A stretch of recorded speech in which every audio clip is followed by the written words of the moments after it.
Estamos a finales de marzo y no ha llovido y no hay previsión de agua a la vista. Los agricultores otra vez pendientes del cielo y de las consecuencias para sus cosechas. Estamos hoy con Ricardo Serra, que es presidente de Asaja Andalucía. Muy buenos días. Muy buenos días. La situación preocupante. Yo diría que muy preocupante porque llevamos prácticamente desde que empezó el año sin llover, salvo un par de puntualmente 2 días, y sobre todo porque además no tiene viso de cambiar. ¿Cuáles son ahora mismo los cultivos que están en el filo de la navaja? Todo el cereal está en el filo de la navaja, puesto que prácticamente estamos en un momento crítico donde empieza a espigar y a engordar el grano y estamos muy secos. Y luego también están muy amenazados los cultivos de primavera, por ejemplo el girasol, no tanto porque se ha sembrado y prácticamente estamos en muchas zonas ni nacidos, y en otros sitios pues se ha quedado ahí entre dos jugos, como se dice, y una situación bastante precaria, o sea que sería muy importante que lloviera, pero esto... ¿Se podrían prevenir estas situaciones de alguna manera? Quiero decir, no se puede prevenir, no se puede predecir que llueva o que no llueva, es algo que depende del tiempo, pero ¿tenemos en nuestra mano algún tipo de mecanismo para poder ayudar a los agricultores a que no tengan estas situaciones? Bueno, hay una barrera importantísima entre el mundo del riego, claro, y el secano. Claro. El secano, obviamente, pues depende de arriba y ahí hay poco que hacer, salvo convertirlo en riego. Y en el mundo del riego, pues una vez más, pues tenemos todos que ser conscientes que vivimos en un sitio con un déficit de agua y tenemos que mejorar nuestra gestión del agua, pues ¿cómo? Pues mejorando, por supuesto, los rendimientos a la hora de regar y todo lo demás, y también mejorando nuestra capacidad de embalsamiento, y que cuando llueve, de forma importante, en algunas épocas del año, tengamos capacidad de acopiar para el resto del año, para cuando vienen periodos como estos, ¿no? ¿Tendría que estar el Ministerio de Agricultura tomando ya medidas? Ellos dicen que están pendientes de lo que pueda ocurrir para ver lo que hacen. Esto es que medidas a corto plazo para solventar la situación que tenemos no son fáciles, porque para el mundo del riego las infraestructuras no se arreglan de un día para otro, eso es jugar a largo. Medidas en lo que es el año agrícola y sobre todo en las zonas de secano, desgraciadamente, salvo ayudas de carácter fiscal o de otro tipo de estos, ahora mismo... ¿Los planes hidrológicos, por ejemplo, Ricardo? Claro, eso es la planificación a largo, y siempre se ha dicho que España necesita una planificación global y a largo para el mundo del riego y para el mundo del uso del agua, no solamente del riego, sino porque al final todos los sectores necesitan de forma importante agua para vivir, es la fuente de la vida, como se dice, aunque parezca un tópico, ¿no? Cuando se adelantan los riegos, eso también tiene un coste para los agricultores, ¿no? Tiene un coste porque tenemos menos agua acopiada para el resto del año, para los años que vienen, si viene un ciclo seco, y tiene un coste porque mover ese agua cuesta energía, y la energía, todo el mundo sabe que no es precisamente barata, entonces todo esto encarece al sistema y por supuesto pone en difícil viabilidad a la explotación. Otro problema que tenemos ahora mismo es la crisis de los cítricos. Aquí en Andalucía se cultiva prácticamente la mitad de la producción de toda España. Se cultiva la mitad y creciendo, sí.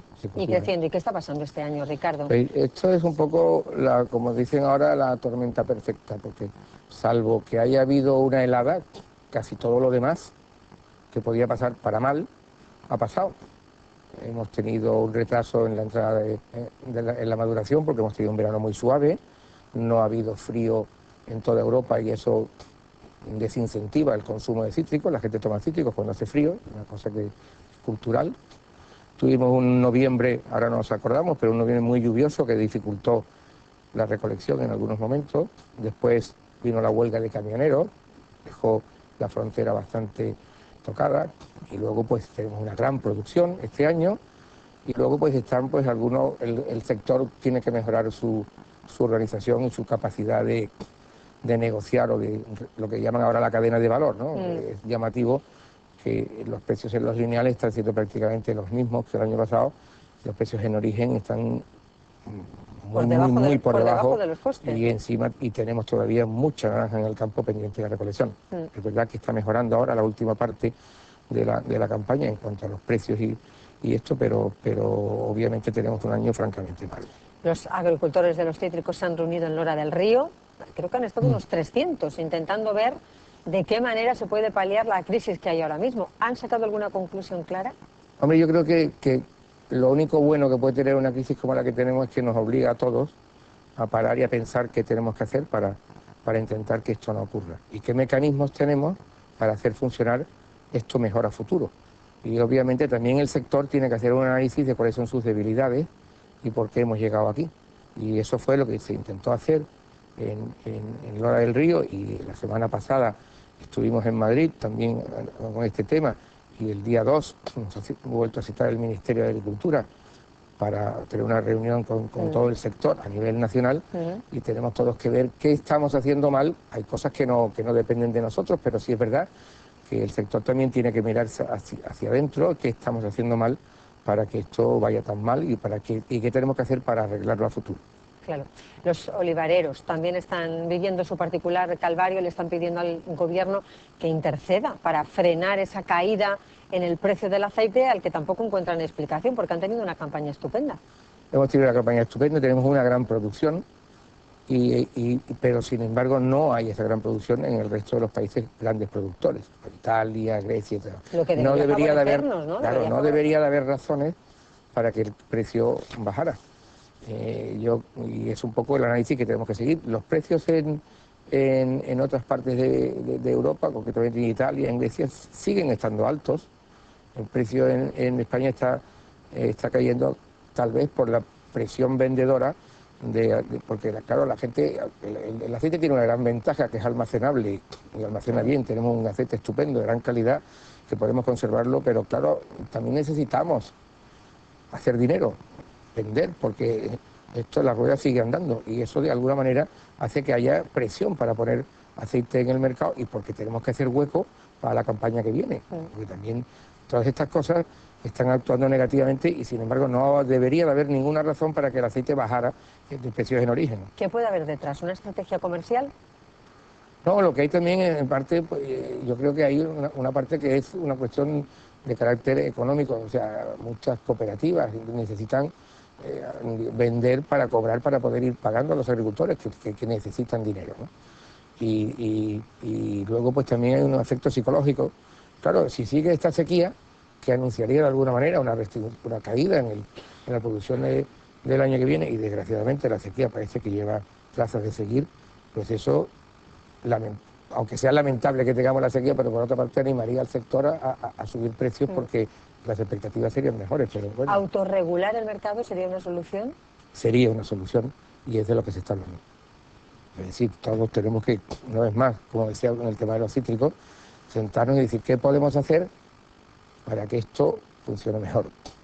No hay razones, como he dicho antes, objetivas para que esté cayendo el precio, porque a nivel los niveles globales no tenemos mucho más aceite para el mercado internacional que un año normal, porque es verdad que hay más en España, pero hay mucho menos en otras partes del mundo. No debería de haber una caída de precios, y sin embargo lo está viendo en contra todo sentido, probablemente por estas razones, porque necesita la gente poner aceite en el mercado para ir haciendo caja, porque tienen que pagar las cuentas de lo que tienen, ¿no? Claro, dicen muchos agricultores, autorregular el mercado vendría bien para controlar el tema de los precios en origen también, y la entrada de productos de terceros países que a veces desequilibran la balanza, ¿no? Claro, y ahí es la eterna discusión sobre los acuerdos comerciales, claro, y sobre lo que llamamos nosotros la reciprocidad. Es decir, tenemos que pedir para los que exportan hacia la Unión Europea que por lo menos tengan las mismas reglas que tenemos que cumplir los que estamos dentro de la Unión Europea, claro, y esto a veces no se produce. Y entonces nos coloca en una situación de desventaja con respecto a estos países, que muchas veces además, por la zona de donde vienen, pues tienen una serie de costes, sobre todo en el ámbito laboral, que no son comparables a los que tenemos que tener nosotros, ¿no? Nos decía el ministro, que estuvo en la entrevista la semana pasada, que es muy posible que las negociaciones de la PAC se retrasen un año. ¿Qué va a suponer esto para los agricultores? Bueno, yo diría que incluso es muy optimista decir que un año. Yo diría que incluso más. Tenemos un momento en el que ahora se disuelve el Parlamento Europeo, habrá elecciones, habrá un nuevo Parlamento, el Brexit, que tiene absolutamente todo, es un lío enorme, pero además que tiene a todo lo demás paralizado, hasta ver qué ocurre con esta historia. Entonces yo creo que es bastante probable que nos vayamos como mínimo al 2022, si no más tarde, con la nueva PAC, porque la nueva PAC estará implementada por el nuevo comisario, que será nuevo, por el nuevo Parlamento Europeo, que será nuevo, y esto lleva una larga discusión de negociaciones hasta que esto se acuerde, y después eso hay que trasladarlo a los países, y los países tienen que establecer su sistema. En fin, todo es muy largo, y esto nos hará que nos llegamos hasta el 22. Mientras tanto, por otra parte no tenemos ni siquiera el presupuesto aprobado para el periodo. Mientras tanto, pues los agricultores estaremos prácticamente con una PAC más o menos como la que tenemos ahora, modificada por el presupuesto que al final se apruebe, si es que se aprueba, no sé si en esta legislatura o en la próxima, para aplicar esa PAC. Se tendrá que proteger bien a los agricultores ante la cantidad de imponderables que van apareciendo, ¿no? No solamente por las sequías, sino muchas veces por las pérdidas de las cosechas, ayudas para reconvertir, como tantas veces se dice, la agricultura en agricultura sostenible, para luchar desde la agricultura con el cambio climático. Claro. Todo eso es dinero, ¿no, Ricardo? Todo eso es dinero y todo eso está planteando además algo que es muy malo para la economía agraria en este caso, que es una cierta incertidumbre, ¿no? Si la gente no sabe, no tiene claro por dónde va el tiro, por decirlo de alguna manera coloquial, es mucho más difícil tomar decisiones empresariales a futuro. Esto, por ejemplo, de los cítricos que hablamos antes, si acuerdos preferenciales con países terceros, Egipto y toda esta zona, ponen al sector del cítrico en riesgo, porque son países que exportan hacia la Unión Europea y que tienen un gran potencial y unos costes muy bajos, sobre todo por las cuestiones laborales. Pues la gente que está pensando si hacer o no hacer cítricos tiene que pensárselo, y eso crea una incertidumbre que de alguna manera paraliza la evolución de todos estos sistemas. Por eso sería importante que todos tuviéramos, dentro de lo que es posible, claro, no siempre todo es posible, ¿no?, pero en algunos aspectos cierta certidumbre con respecto a lo que va a pasar con las PAC, con la manera en que se van a distribuir estos fondos, con los acuerdos preferenciales y con todas estas cosas. Claro, muchas veces también, no es la responsabilidad de los consumidores, muchas veces cuando vamos a comprar nos encontramos con muchos productos, mucha fruta, mucha verdura, con el origen, de dónde vienen también esos productos. Es verdad que los que vienen de más lejos suelen ser los más baratos. Pues no siempre son más baratos y no siempre son mejores. No, eso seguro. Entonces, yo ahí... ¿Qué responsabilidad tenemos a la hora de comprar? El mercado es el que es y nosotros no podemos pedir que se haga esto de una manera o sea de otra, pero sí lo que pedimos es primero que haya una transparencia en la información, es decir, que cuando un producto no es español o es español, sea claro y el consumidor sepa exactamente qué está comprando, y luego que haya una transparencia. Voy a poner un ejemplo que ya lo he puesto muchas veces. Dentro de nada, empezará la campaña de patatas, ¿no? Y veremos todo. Lavada de conservación, origen Francia. Esto es un eufemismo. Lavada de conservación quiere decir una patata que tiene 8 meses, que la hemos maquillado y que no tiene para nada la calidad de la patata que estamos sacando en ese mismo instante, a lo mejor a muy pocos kilómetros de distancia. Y esa patata viene de Francia, tiene 8 meses de antigüedad, la han maquillado, lavada de conservación, es el eufemismo, y la ponen al lado de la patata origen España, calidad magnífica, Vega del Guadalquivir, cogida 3 días antes, ¿no? Pues lo que nos fastidia enormemente es que primero los lineales vendan eso porque están engañando, patata vieja, patata nueva, se dice toda la vida, ¿no? Están engañando, y segundo, hombre, que los ciudadanos, que los que compran, sean conscientes y sepan distinguir la calidad que merece la pena. Una patata nueva, que para freír es una delicia, frente a la patata esta lavada de conservación, que está blanda, aceitosa, negra por fuera, blanda por dentro y sabe un poquito dulce porque se ha degradado el almidón y se ha convertido en glucosa, y eso es horriblemente malo. Pues lo que queremos es que el consumidor aprenda y comprenda que cuando se habla de eso hablamos de nueva, y que compre la nueva y le pidan el lineal la nueva para que el lineal compre la nueva, tenga la nueva, igual que cuando estamos hablando de naranja, pues hombre, naranja de la Vega del Guadalquivir, lanelates, que son lo que hay ahora, eso no tiene punto de comparación en calidad, en sabor y en todo lo demás con lo que viene de fuera muchas veces, ¿no? Es verdad que muchas empresas valencianas vienen a Sevilla a comprar la naranja. Sí, porque y luego se convierte en naranja valenciana. Sí, porque las cosas... Porque la han comprado ellos, quiero decir, pero el producto porque hay que aquí reconocer las cosas y con excepciones, cada vez quizás menos, o más, o sea, más veces, el comercio, o sea, los que tienen la red comercial importante, la tiene Valencia. Cada vez la producción la tiene más Andalucía, probablemente porque tiene una estructura más empresarial, En Valencia predominan muchísimos huertos muy pequeñitos, y digo muy varias veces porque son muy pequeñitos. Aquí tienen otro tamaño, otra dimensión, y tienen más capacidad de innovación tecnológica, de variedades nuevas y todo lo demás, ¿no? Y entonces cada vez tenemos mejor calidad de naranja y por la estructura empresarial más cualificada, pero es verdad que tradicionalmente la red comercial ha sido más valenciana que andaluza. Y no tendríamos que aprender en Andalucía a comercializar nuestro producto con el sello de aquí, naranja del Valle de Guadalquivir. Hay algunas iniciativas que ahora mismo están iniciándose justamente para hacer una IGP, una reconocimiento geográfico de variedad, igual que lo hay por ejemplo, en aceitunas, ¿no? Para poner en valor, como se dice, esta naranja de calidad espléndida que tiene pues la Vega del Guadalquivir, igual que hay zonas, por ejemplo, en Huelva, una zona muy citricultora, fantásticamente buena de calidad, y a ver si entre todos, eso es lo que hablaba los días cuando tenemos reuniones para decir qué estamos haciendo, aparte del tiempo, aparte de los acuerdos internacionales, aparte de todas estas cosas, también el sector tiene que mirar qué puede hacer para mejorar sus condiciones y también para hablar con quien comercialice, con los lineales, para que esto, cuando un sistema funciona, hay dinero para todo el mundo hace negocio y esto es muy positivo.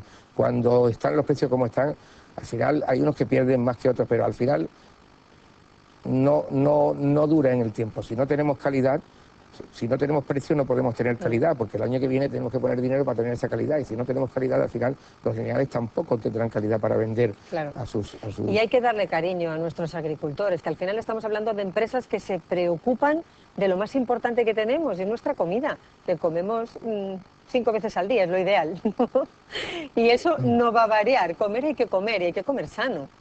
Es la empresa más importante que tenemos. No solamente por eso, sino porque hoy por hoy nadie duda que el mundo rural que todos conocemos, la zona, los pueblos, es verdad que hay pueblos que tienen actividades económicas independientes o distintas de la agricultura, pero creo que todo el mundo es consciente de que sin esa agricultura fuerte y emergente no hay mundo rural. Y ahora que se habla tanto de la despoblación, del reconocimiento... Hay una manifestación este fin de semana para poner en valor el mundo rural. ¿Va a asistir, Ricardo? No voy a asistir porque tengo que estar aquí, pero estaba en Madrid el lunes y hablaba con un colega mío que es de Soria, ¿no? Y la provincia de Soria creo que tiene, no sé si en total, 70.000 habitantes, ¿no? En total, incluyendo la capital. Y me decía pero si en mi pueblo somos 16 familias, ¿no? Esto que aquí nos parece más distante, está ocurriendo a nivel de España en muchas zonas. Claro. Y si no hacemos algo, también va a pasar aquí. Entonces, es importante la agricultura porque es de lo que vivimos, de lo que nos alimentamos, pero también es importante porque es lo que da vida a todas estas zonas que sin esto no sería imposible que la gente permaneciera allí y tuviera una calidad de vida razonablemente buena. Y lo que decíamos antes, lo importante que es también la agricultura para luchar contra el cambio climático, que no lo podemos perder de vista. Ricardo Serra, muchos retos por delante, ¿eh? Le deseamos mucha suerte, ánimo a todos los agricultores. Nosotros somos fans de los agricultores, ¿eh? Se lo tengo que decir. Pues muchísimas gracias por la oportunidad que nos dan. Importantísimo comer y comer bien y alimentarnos con los mejores productos que hacen ustedes. Pues muchas gracias por la oportunidad también que nos dan para mostrar al resto de los ciudadanos cuáles son nuestras dificultades. Suerte, gracias.